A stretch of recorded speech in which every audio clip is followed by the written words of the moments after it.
What a result and what a way to open up the new season. I mean, firstly, let's address the elephant in the room. I know the lighting's a little bit off and the background's a little bit messy. I'm back to my old home, so it's going to take a little bit, but it'll get addressed. Secondly, on to the actual game, and I think, my goodness, what a performance.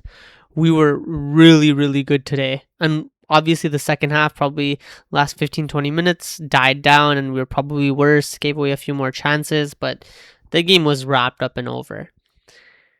Besides that, though, we were insane. We were amazing, and we dominated that game in every facet of the game. I mean, you look at the beginning, we start off so fast, so clean, so smooth, and I think, I feel like we can talk about the game and the overall performance, but I think we know it's great. I think the key things that we need to highlight is, first of all, our technical security, right?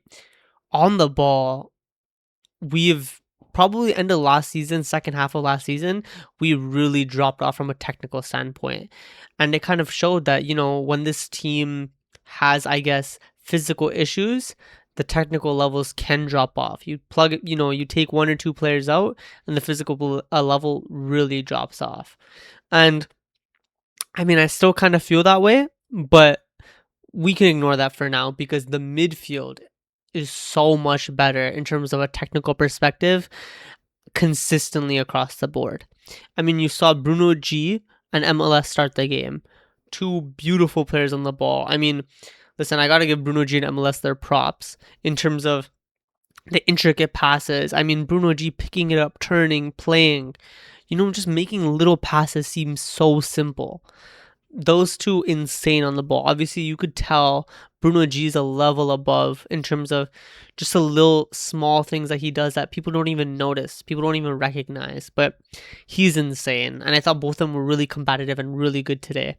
But then later on, I think Bruno G might come off with an injury, or maybe it's just, maybe it's game management, load management early on in the season or something. But then Rice comes on, and then you have Rice in MLS, and Rice isn't, bad at progressing the ball either. You saw him play a few good balls, and honestly, I didn't really look into his performance as much because we were already 2-3-0 up by the time he came on, so I didn't mind it too much. I kind of just let it slide, but he had a few good moments here and there, and then after that, you have MLS come off and Zubamendi comes on, and you're like, holy, this midfield from a technical level has evolved, but also from a depth level has completely evolved. Moreno didn't even come on today. And so, listen, we are much, much better in the midfield, and that shows on our technical security. Obviously, our back four, we were missing Timber, who gives us some technical security on the right. And we're missing Saliba, who's our main profile in terms of ball progression out of our center backs. And so you're missing two players that are really good on the ball. And yeah, Ben White is also really good on the ball. But our back four didn't really struggle with build up that much. I think we a lot of the time we played long to Havertz and played like that, but we're still able to build up and have build up patterns, even with Mosquera and Gabriel as our center backs, which is really impressive. And honestly, great coaching from Arteta. I think the lineup was really, really balanced. And you look at the front three, and you have, what was it? Two ball to feet in Solis and Havertz, and one runner in Madueke. That's how we've always played when we were at our best. Two ball to feet, one runner. It works. And so today we were really, really good from a technical standpoint. And we just finished our chances. We were creating chances, finishing chances. And honestly, if we had a few, if we were a little bit more lethal, that could have been 5, 6, 7. So an amazing performance. From a technical perspective, you saw our defensive structure come back a little bit. Actually, a lot, and much, much better than what it's been for the friendlies. And so, lots of positive signs going into the season. Hopefully that Bruno G injury isn't a real injury. Hopefully it's just load management, because that would be bad for our new signing to already get injured. And beyond that, I think there's a few players that we have to talk about. I mean, I feel like, we talked about Lewis Skelly, we talked about Bruno G specifically. I think there's three that I have to mention. The first one is Solis. I think Solis, coming away with 2 GA.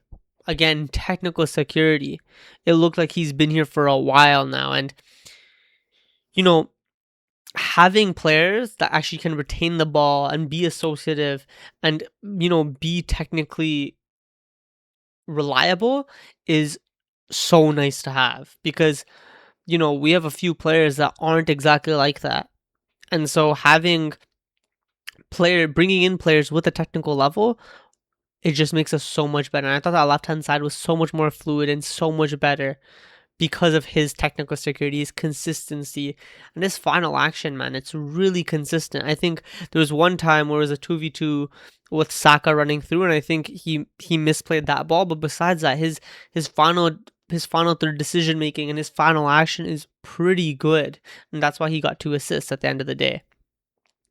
The second one we have to talk about, which would have been my man of the match if he probably played the 90, but someone else played more minutes, and honestly, just you have to give them the man of the match, is Calafiori. Look, I've loved Calafiori, and I've always said this guy is a unicorn in terms of his profile. And I think this season, if he stays fit, first of all, we'll be much better. When we were elite the first half of last season, it was with Calafiori and our backline fit. If he stays fit, we will be so much better. And on top of that, I think you will see him start to get put in conversations that he belongs in terms of maybe top 3 left backs in the world, maybe even best left back in the world, because he is that good. His final action, he scored today, but generally his final action sometimes needs some work, but this guy is insane. You look at the way he solves our build-up, his ability in duels, his defending 1v1 is pretty reliable generally. His aerial ability, pretty good. And then you look at him on the ball. This guy can glide anywhere, right channel, left channel, through the middle, on the touchline. He can go anywhere, and he thrives. This guy glides with the ball. He can carry the ball. He can play the ball. He can finish sometimes. He is insane, and this is a unicorn profile. And that's why I was surprised that, when Real Madrid said they were interested, they didn't just lay down the money for him, because I think he is one of those profiles that is actually worth that level of money, 80 million plus.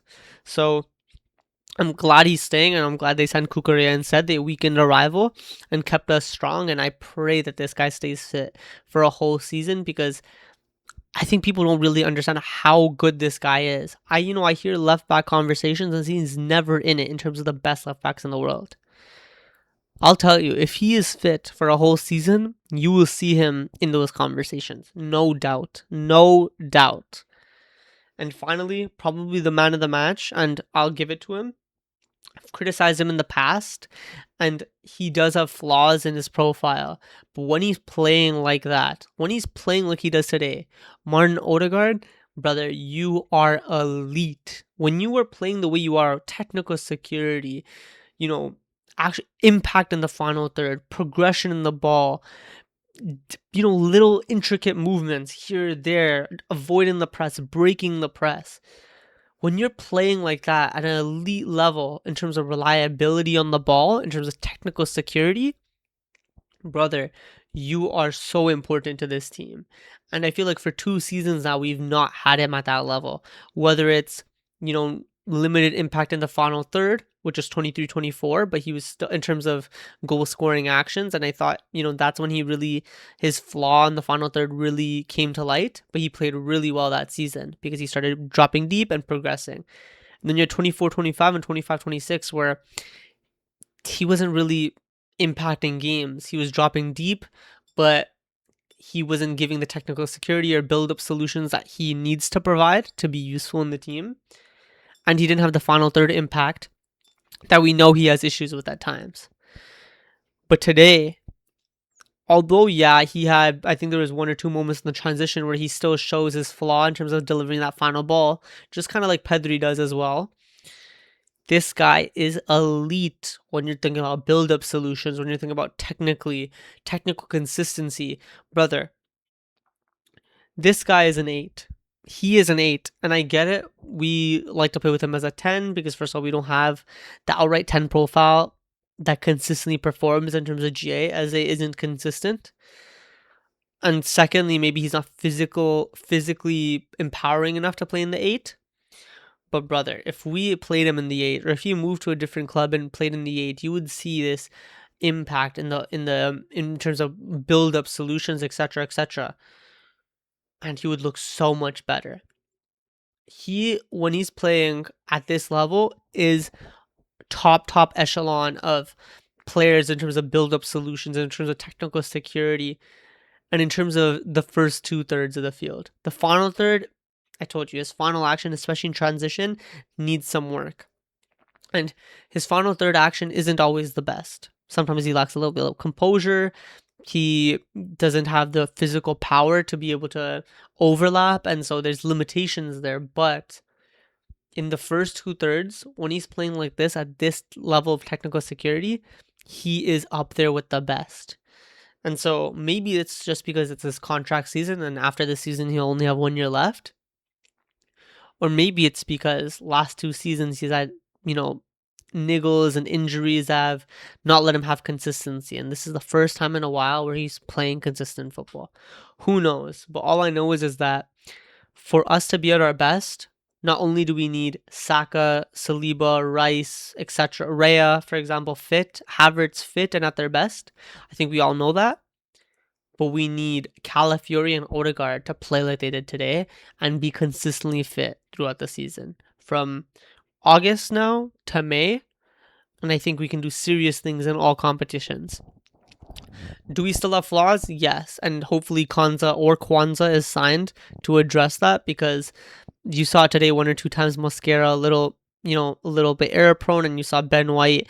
I think he's physically cooked, and so if you didn't have a Ben White there in terms of a right back, then you have a problem, because Ben White is very progressive, and so without him you have a problem. But I think that's a problem for another day.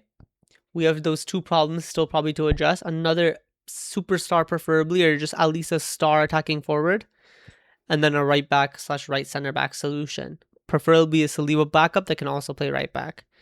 Josh Achipong, Kwanzaa, any of the 3, get those. Get an Alvarez or an Osimhen or whoever you can get, a left winger striker that actually can bring some star talent.